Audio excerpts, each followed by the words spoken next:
Pemirsa, kembali bersama kami di Prime Time Talk dan kalian sudah bergabung sama kami Ketua DPP PDIP Andreas Hugo Parera. Bang Andre, selamat malam. Terima kasih telah hadir setelah menempuh kemacetan begitu panjang, Bang Andre. Baik. Kemacetan. Bang Andre, kita kembali berbicara mengenai tindak tanduk Gatot Nurmantio ya. Ini kalau menurut Anda sendiri, pengetahuan Anda sebetulnya Presiden Jokowi sebetulnya seperti apa nih kemudian responnya terhadap Gatot Nurmantio ini? Apakah betul memang Pak Presiden ini sebetulnya tidak nyaman sebetulnya sudah dengan kegiatan yang dilakukan oleh Jenderal TNI kita ini? Ya terus terang persisnya saya nggak tahu. Dalam arti bahwa ya bagaimana respon dari Pak Jokowi terhadap Pak Gatot, tapi yang pasti sampai sekarang ini beliau ya masih sebagai Panglima. Artinya ya mungkin biasa-biasa aja gitu. Oke. Tapi ya menurut saya terikuti apa yang disampaikan oleh Mas Jayadi tadi. Saya pikir memang ya menurut saya tidak pada tempatnya juga atau tidak pas lah gitu ya. Ya Panglima menyampaikan jargon-jargon atau menyampaikan ya dengan puisi seperti puisi yang apa yang dia bacakan beberapa waktu yang lalu di acaranya Golkar itu. Yang menimbulkan multitafsir di Mas. Apa sih maksudnya beliau dengan puisi yang mempunyai arti-arti yang bisa menimbulkan pertanyaan-pertanyaan buat masyarakat, termasuk juga ya saya juga bertanya Mas Jayadi maksudnya apa Panglima? Bang, tapi kalau mencermati mengenai pernyataan tanggapan dari berbagai kader mungkin khususnya Partai Golkar begitu menyampaikan kita tidak boleh berlebihan gitu menerjemahkan. Kan boleh saja kalau seorang jenderal menyampaikan kondisi real pada saat ini menggambarkan kondisi saat ini, itu menurut Anda bagaimana kemudian? Ya, saya juga mengikuti secara menyeluruh apa yang beliau sampaikan. Yang saya tangkap beliau menyampaikan ada tantangan-tantangan yang dihadapi di Republik ini, di negara ini di tengah situasi perubahan global dan apa yang ya situasi ini, bagaimana situasi menghadapi situasi tersebut gitu, atau situasi kita hadapi ini gitu. Nah, cuma menyampaikan dengan puisi itu kan menimbulkan pertanyaan gitu. Ya, apakah yang dihadapi ini adalah di dalam pemerintahan ini sendiri atau di luar pemerintahan atau negara lain yang kita hadapi, atau siapa yang menjadi arah daripada puisi tersebut kan? Nah itu yang menjadi pertanyaan. Kalau itu benar seperti yang banyak orang bertanya, ini apakah ini kritik kepada pemerintahan Pak Jokowi? Nah justru itu saya katakan tidak pada tempatnya gitu. Beliau menyampaikan itu gitu di publik dengan bahasa yang ya itu tadi multitafsir tadi, bahasa yang abu-abu, bahasa yang kabur. Nah seorang panglima kan seharusnya bicara ya ini ada tantangan yang harus kita hadapi, bagaimana tantangan ini bersama, bagaimana kita sebagai bangsa menghadapi tantangan. Nah, kalau ada sesuatu yang sifatnya ya belum pasti dan belum itu dibicarakan di dalam ada juga beberapa pernyataan dari Gatot Nurmantio sendiri seperti kemudian ada proxy war yang juga dia sempat singgung, lalu kemudian dia menyinggung juga dengan kelebihan populasi nanti di Tiongkok. Nah, yang kemudian kalau itu Mas Jayadi yang sampaikan, kita bisa paham beliau pengamat gitu. Artinya ya pengamat menyampaikan dengan ya analisa-analisa. Nah, kalau seorang pengambil keputusan apalagi panglima, ya tidak pada tempatnya menurut saya gitu. Tidak pada tempatnya karena itu akan menimbulkan tadi pertanyaan gitu. Ini bukan wacana gitu. Bukan wacana. Kalau mau menyampaikan panglima menyampaikan perintah, instruksi. Perintah kepada prajuritnya untuk apa yang harus dilakukan, bukan menyampaikan wacana yang kemudian multitafsir. Jadi ini kemudian jadi apa? Ya Mas Jayadi yang seharusnya bicara seperti itu tidak bicara seperti itu, justru panglima yang berperan. Bang Andi, sekarang kedepannya seperti apa? Menurut Anda, apa yang harus dilakukan Presiden Jokowi? Apakah memang perlu bertindak dengan tindak tanduk Jenderal TNI kita ini? Lalu kemudian apakah ini juga menjadi salah satu pertimbangan PDIP? Sudahkah melihat figur Gatot Nurmantio ini menjadi salah satu yang mungkin saja diperhitungkan nanti pada saat Pilpres 2019? Seperti apa, Bang Andre? Silakan. Ya, kalau itu hak beliau ya, artinya hak dari Pak Gatot untuk ya mungkin juga dengan ini untuk meningkatkan popularitas beliau, saya nggak tahu gitu. Ya bisa tidak, tapi kalau diusung dari Partai Golkar, kalau saya kembali pada ya tupoksinya gitu.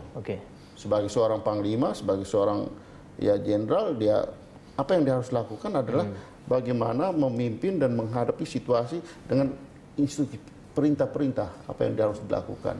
Bukan membuat wacana-wacana yang itu tadi menimbulkan multitafsir dan perdebatan-perdebatan di tengah masyarakat gitu. Tidak pada tempatnya, menurut saya tidak pas lah gitu artinya. Mas Jadi terakhir, menurut Anda Presiden Jokowi seperti apa tindakannya ke depan bijaksananya nanti? Saya kira selama tidak ada persoalan-persoalan yang berimplikasi politis apa yang dilakukan oleh Panglima TNI, saya kira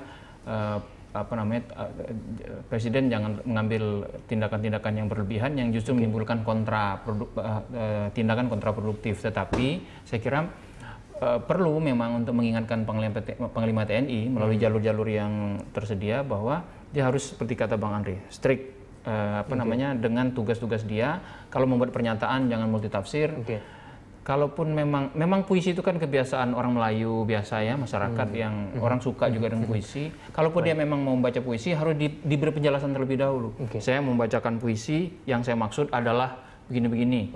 Puisi ini cocok dengan apa tantangan kita ini, yaitu 1, 2, 3 baru baca puisi. Misalnya begitu. Jadi memang harus hati-hati karena posisi Panglima TNI itu kan posisi yang sangat tinggi dan sangat dihormati dan krusial, penting maksud saya, sangat penting. Karena dia adalah orang tertinggi yang menjaga pertahanan keamanan negara. Ya, dia di bawah kekuasaan presiden. Jadi presiden tidak melaksanakan sehari-hari, yang sehari-hari melaksanakan adalah Panglima TNI. Jadi itu sangat penting. Baik, tapi kalau membaca mengenai politik pada tahun 2019 nanti, apakah memang figur dari TNI ini punya peluang yang besar gitu untuk masuk dalam figur-figur yang dianggap memiliki kemampuan mengambil keputusan secara cepat, kemudian yang tegas, kemudian yang dianggap memiliki kapasitas yang mumpuni dalam mengambil keputusan dan mengenali masalah-masalah pemerintahan, itu adalah figur yang sangat dibutuhkan dan masih diinginkan oleh masyarakat. Dan biasanya mantan-mantan pemimpin TNI dianggap memiliki figur seperti itu. Karena itu ya masih cukup potensial orang-orang yang ditempa di TNI. Ya, TNI memang tempat penempaan kepemimpinan kita yang salah satu yang terbaik yang harus kita akui. Karena itu bagaimanapun banyak partai politik juga senang kalau ada mantan TNI masuk karena kapasitas mereka memang diakui. Jadi wajar kalau ada asumsi bahwa Panglima sedang mempersiapkan diri untuk masuk ke kancah politik untuk karir politik yang lebih tinggi. Tetapi sekali lagi untuk mencapai itu pun kalau Panglima TNI fokus pada hanya tugas-tugas ke TNI-an gitu, dia akan juga populer tanpa harus nyerempet pernyataan-pernyataan yang berbau politis gitu, yang akan menimbulkan multitafsir. Bang Andre, kalau misalnya kita cermati bahwa pernyataan yang disampaikan Gatot Nurmantio ini di Rapimnas Partai Golkar, dan kemudian orang mulai menduga ini jangan-jangan nanti Partai Golkar bisa saja mencalonkan Gatot Nurmantio sebagai pasangan Presiden Joko Widodo pada saat 2019. Tanggapan PDIP seperti apa, Bang Andre? Ya bisa tidak gitu. Artinya dalam arti bahwa beliau juga masih dalam tugasnya sebagai seorang panglima. Pilpres juga masih 2 tahun lagi. Nah, tapi dalam situasi seperti ini memang ya itu tadi seperti saya setuju dengan apa yang Mas Jayadi sampaikan. Ya jangan sampai hal yang saya tahu beliau sebagai seorang yang pemimpin yang tegas ini dalam mengambil sikap dan kemudian dalam mendirection TNI. Tapi dengan pernyataan yang kemarin itu menurut saya juga jadi pertanyaan lagi gitu.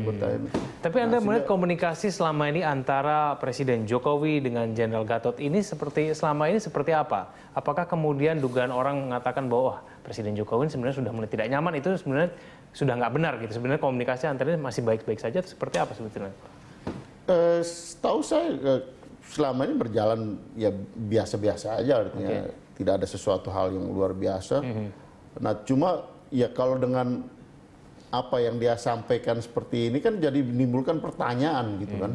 Apa yang beliau puisi dengan ini statement-statement yang beliau sampaikan ini kan jadi pertanyaan gitu. Ini arahnya mau kemana gitu kan. Nah, justru itu saya kira ya kembalilah pada fungsinya, pada tupoksinya gitu. Sehingga ini jangan menimbulkan ya pertanyaan-pertanyaan, kegaduhan-kegaduhan politik yang membuang energi kita gitu. Bang Andre, cara apa ya kemudian yang paling efektif sebetulnya untuk mengembalikannya kepada tupoksi seperti yang Anda bilang tadi? Ya kan ada undang-undangnya, ada sumpah prajuritnya, ada disiplin militer. Ya disitulah kalau Panglima sudah tidak pegang pada fungsi dan pada tupoksinya, ini kan nanti ke bawahnya gimana nanti gitu. Nah itu hal yang saya lihat menurut saya sangat prinsip gitu. Kenapa? Karena dia memegang jabatan yang sangat strategis di Republik ini gitu.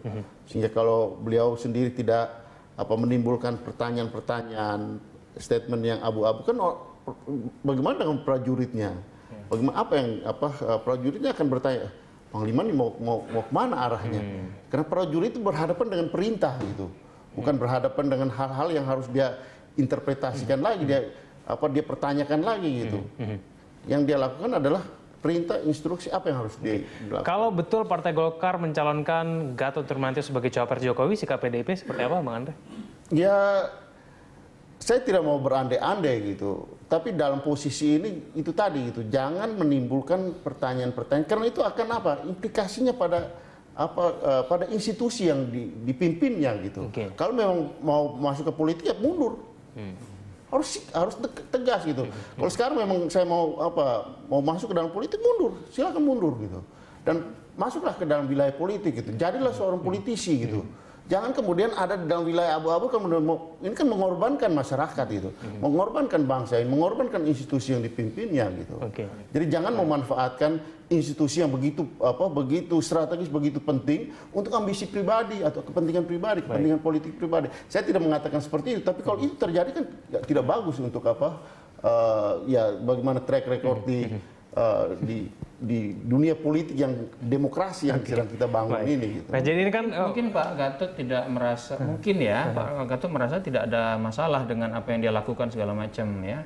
Tetapi seperti ternyata kan sedikit banyak menimbulkan ada tafsir-tafsir yang bermacam-macam. Karena itu menurut saya harus ada orang yang mengerti mengenai implikasi-implikasi politis dari apa yang dilakukan oleh Pak Gatot ke depannya. Harus ada orang yang mendampingi beliau, yang memberikan masukan agar implikasi-implikasi politik dari pernyataan-pernyataan atau tindakan-tindakannya itu bisa di-assess, bisa dievaluasi sehingga perlu atau tidak pada akhirnya gitu.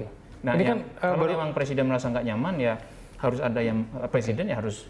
Kan paling tidak pensiunnya masih akhir tahun. Kira-kira menurut Anda masih ada lagi nih tindakan dari Pak Gatot Nurmantio yang akan menimbulkan reaksi lagi menurut Anda? Kalau betul beliau punya keinginan untuk meniti karir politik yang lebih tinggi, tentu upaya dia untuk mempertinggi popularitasnya kan tidak akan berhenti.